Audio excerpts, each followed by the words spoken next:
வணக்கம். ராம் சத்யா அகாடமி 6ஆம் வகுப்பு 2ஆம் பருவம் தேர்வு கொடுத்துருந்தோம். அந்த தேர்வுக்கான விடைகள் நம்ம பார்த்துடலாம். எல்லா தேர்வுமே பார்த்தீங்கன்னா வாட்ஸ்அப்பில் பிடிஎஃபாக இருக்கும், எடுத்து வைக்கலாம். ஃப்ரீ டெஸ்ட் தான். மூதுரையில் உள்ள பாடல்களின் எண்ணிக்கை என்ன அப்படின்னீங்கன்னா 31. கற்றோருக்கு சென்ற இடமெல்லாம் சிறப்பு என்று பாடியவர் யாருன்னு ஔவையார். இந்த மூதுரைங்கிற பாடலில் தான் ஔவையார் பாடியிருப்பாரு.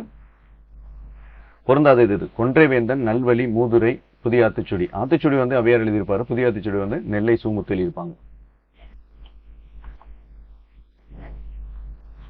அப்ப இதுதான் தவறானது. இந்த மூதுரையில் உள்ள பாடல் என்னன்னா, மன்னனும் மாசர கற்றோனும் சீர்தூக்கின் மன்னனின் கற்றோன் சிறப்புடையன். மன்னனை விட கற்றோரை சிறப்புடையன்னு எழுதியிருப்பாங்க. அதுலதான் அந்த கற்றோருக்கு சென்ற இடமும் சிறப்புங்கிற வார்த்தை வந்திருக்கும். மாற்றார் கைப்பொருளை நம்பி வாழக்கூடாது, மானமில்லா கொலையுடன் சேரக்கூடாது. துன்பவில்லும் கல்வியில யார் பாடியிருப்பாங்க? மக்கள் கவிஞர் பட்டுக்கோட்டை கல்யாண சுந்தரம் பாடியிருப்பாரு. திரைக்கவி திலகம் அப்படின்னு அழைக்கப்படுகிறானுங்க மருதகாசி. பகுத்தறிவு கவிராயரான உடுமலை நாராயண கவி.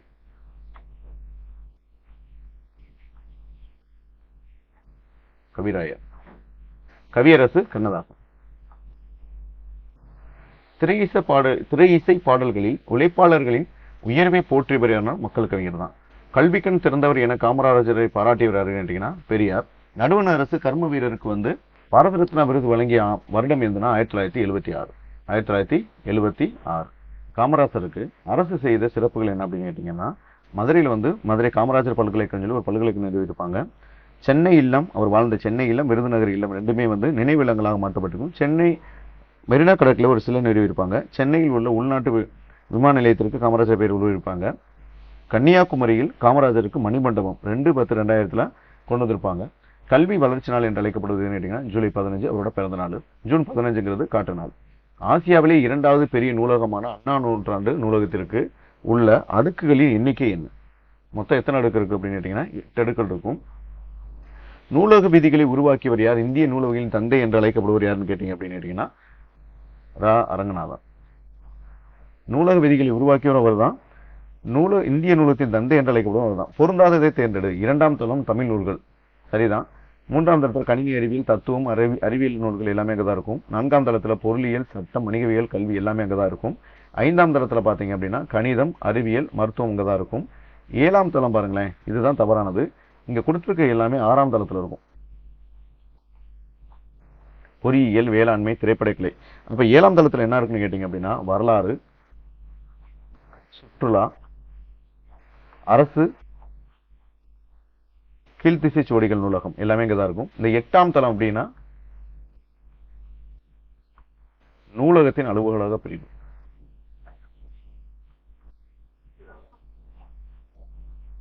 நூலகத்தின் அலுவலக பிரிவு.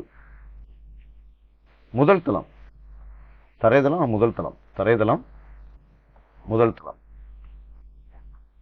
இந்த தரைதளம் அப்படின்னு கேட்டீங்க அப்படின்னா சொந்த நூல் படிப்பகம் இங்கதான் இருக்கும். சொந்த நூல் படிப்பகம், பிரெய்லி நூல்கள் பார்வையற்றவர்களுக்காக இருக்கதாங்க இருக்கும். முதல் தளம் பார்த்தீங்க அப்படின்னா குழந்தைகள் பிரிவு, பருவ இதழ்கள். தமிழ் எழுத்துக்களில் இணை எழுத்துக்கள் இல்லாத எழுத்து அப்படின்னு கேட்டீங்கன்னா ஆயுத எழுத்து. தமிழ் எழுத்துக்களில் இணை எழுத்துக்கள் இல்லாத எழுத்து எதுன்னு கேட்டீங்க அப்படின்னா ஆயுத எழுத்து. ஆற்றுணா வேண்டுவது இல். ஆற்றுணா வேண்டுவது இல் என கூறும் நூல் எதுன்னு கேட்டீங்கன்னா ஆற்றுணா வேண்டுவது இல் என கூறும் நூல் எதுன்னு கேட்டீங்க அப்படின்னா பழமொழி 400. இந்த நூல் எழுதுனவர் அப்படின்னா முன்றுரை அரையனார். முன்றுரை அரையனார் எழுதியிருப்பாரு. இந்த பாடல் என்னன்னு கேட்டீங்க அப்படின்னா ஆற்றவும் கற்ற அறிவுடைய அக்துடையார் நாற்றிசையும் செல்லாத நாடு இல்லை, அந்நாடு வேற்று நாடு ஆகா தமவேயாம் ஆயினால் ஆற்றுனா வேண்டுவது இல் என்று சொல்லி பாடியிருப்பாங்க. இந்த பழமொழி 400 ஒரு சிறப்பு என்னன்னு கேட்டீங்கன்னா திருக்குறள் நாளடியாருக்கு பின் அடுத்து மிகவும் புகழ்பெற்ற நூல் எதுன்னு கேட்டீங்க அப்படின்னா பழமொழி 400 தான். இதுல ஒரு முக்கியமான வார்த்தை இருக்கும், குலவிச்சை கல்லால் பாகம் புட முடிகிற வார்த்தை இருக்கும். 34 அதிகாரங்களை கொண்டதா இருக்கும். பெருவாயின் முள்ளியார் பிறந்த ஊர் எதுன்னு கேட்டீங்கன்னா கயத்தூர். நல்ல ஒழுக்கங்களின் தொகுப்பு என்று அழைக்கப்பட்டது எதுன்னு கேட்டீங்கன்னா ஆசாரக்கோவை. பெருவாயின் மொழியில் எழுதப்பட்டதுதான் ஆசாரக்கோவை. ஆசாரக்கோவையில் கூறப்பட்டுள்ள ஒழுக்கங்கள் மற்றும் வெண்பாக்களின் எண்ணிக்கை என்னன்னு கேட்டீங்கன்னா 8.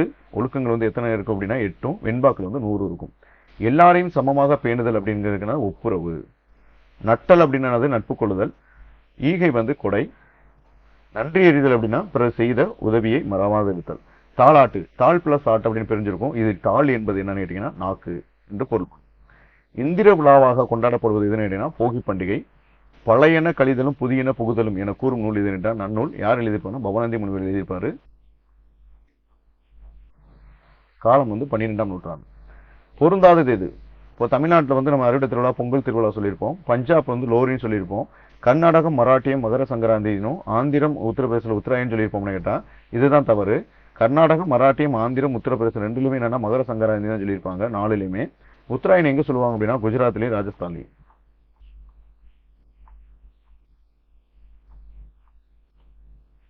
எளிய தமிழில் சமூக சீர்திருத்த கருத்துக்களை பாடியவர் என மக்கள் கவிஞர். அதுதான் பட்டுக்கோட்டை கல்யாண சுந்தரனார். பக்ரீதன் தபம் என்று அழைக்கப்படுவது எதுனா அர்ச்சன தபசு. சிற்பக்கலை வடிவமைப்பின் வகையில் எத்தனை 4. என்னென்னு கேட்டீங்கன்னா குடைவரை கோயில்கள், கட்டுமான கோயில்கள், ஒற்றைக்கல் கோவில்கள், புடைப்புச் சிற்பங்கள், இதெல்லாம் சிற்பக்கலையின் வடிவமைக்கிறீங்க. மயங்கொலி எழுத்துக்களின் எண்ணிக்கை என்ன கேட்டீங்கன்னா 8. என்னென்னு பார்த்தீங்க ந இங்க ல ல ல, அடுத்து பார்த்தீங்கன்னா ர. இந்த 8 எழுத்துக்கள் தான் என்னது மயங்கொலி பிள்ளைகள் வர்றதுக்கான எழுத்துக்கள். நாவின் இரு பக்கங்கள் தடித்து மேல் பருக்களின் அடியை தொடுவதால் உருவாகும் எழுத்து எதுன்னு கேட்டீங்கன்னா இது கொஞ்சம் உள்ள போயிருக்கும். அன்னத்தின் அடியை வருவது இது வந்து நல்லா வளைத்து அன்னத்தின் உள்ள போயிருக்கும். பொருள் எழுதுக. ஏரி என்பதன் பொருள் என்னன்னா குளம். இது வந்து மேலே ஏரிவா அப்படின்னு சொல்லுவோம்ல, அதுதான். கூரை என்பது வீட்டின் கூரை. கூரை என்பது புடவை. வித்தியாசத்துக்கான கொடுத்துருவாங்க. மோந்து பார்த்தால் வாடிவிடும் மலர் எதுன்னு கேட்டீங்கன்னா அனிச்சை. மாநிலத்தில் முல்லை மருதம் குறிஞ்சி நெய்தல் நானிலத்தை கண்ட பெரும் நாகரிக மாந்தன் அவன் என பாடியவர் கேட்டீங்கன்னா முடியரசன். இது நானிலம் படைத்தவன் என்ற பாடல்ல இருந்து எழுதியிருப்பாங்க. திராவிட நாட்டின் மானியம் பாடி என்று அழைக்கப்படுவதுனா துரைராசு. யாருன்னு கேட்டீங்கன்னா முடியரசனோட இயற்பெயர் தான் இது. எத்திராசல் அப்படிங்கிறவனா வாணிதாசன். ராசகோபால நேர்வன சுரதா.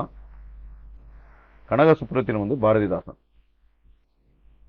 எக்களிப்பு மீதூர ஏலம் மிளகு முதல். இதில் எக்களிப்பு என்பதன் பொருள் என்னன்னு கேட்டீங்கன்னா பெரும் மகிழ்ச்சி. எக்களிப்பு என்பதன் பொருள் என்னன்னு கேட்டீங்க அப்படின்னா பெரும் மகிழ்ச்சி. இந்த மல்ல எடுத்த அப்படின்னா வலிமை பெற்ற. கழனி என்பதன் பொருள் என்னன்னா வயல். சமர் அப்படின்னா போர். தவறானது இது. பூங்கொடி உரைவீச்சு வீரகாவியம் காவியப்பாவை. இந்த பூங்கொடி விரைவீச்சு வீரகாவியம் காவியப்பாவை இதுல வந்து பாத்தீங்கன்னா இந்த உரைவீச்சுங்கிறது மட்டும்தான் சாலையிலேந்திரி எழுதியது.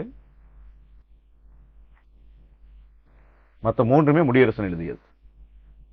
சிங்க மராட்டிய தம் கவிதை கொண்டு சேரத்து தந்தங்கள் பரிசீலிப்போம் என்று பாடுகிறார் பாரதியார். இதுல பொருந்தாத இது. வாய்மொழி இலக்கியமாக போடப்பட்ட கடலோடு விளையாடு என்ற பாடலிருந்து எடுக்கப்பட்டதான விடிவெளி வந்து நம் விளக்கு கட்டுமறை எடுத்துக்கிட்டு மீன் பிடிக்க போகும்போது அவங்க பாடப்பட்ட பாடல் தான் என்னது கடலோடு விளையாடு. அவங்களோட அந்த விடிவெளி வந்து உங்களுக்கு விளக்கா இருக்கான். வெறிகடல் வந்து பள்ளிக்கூடமா இருக்கான். அலை வந்து தோழனா இருக்கான். மேகம் வந்து குடையா இருக்கும். வெண்மணல் வந்து பஞ்சு மெத்தை. இடி வந்து காணும் கூத்து. புயல் வந்து ஊஞ்சல். பனிமுட்டத்தை வந்து உடல் போர்வையா எடுத்துக்கிறாங்க. கதிர்ச்சுடர் வந்து கூரை. கட்டுமரம் வந்து வாழும் வீடாகவும் முழு நிலவை வந்து கண்ணாடியாவும் எடுத்துக்கிறாங்க. முழு நிலவு கண்ணாடியா எடுத்துக்கிறாங்க. தொழும் தலைவன் வந்து பெருவானம். மின்னல் வரி இந்த எல்லாமே சரியானது ஒன்றுதான். எதுவுமே தவறு கிடையாது. இதை வந்து நம்ம தெரிஞ்சுக்கானே எடுத்து வச்சிருக்கோம்.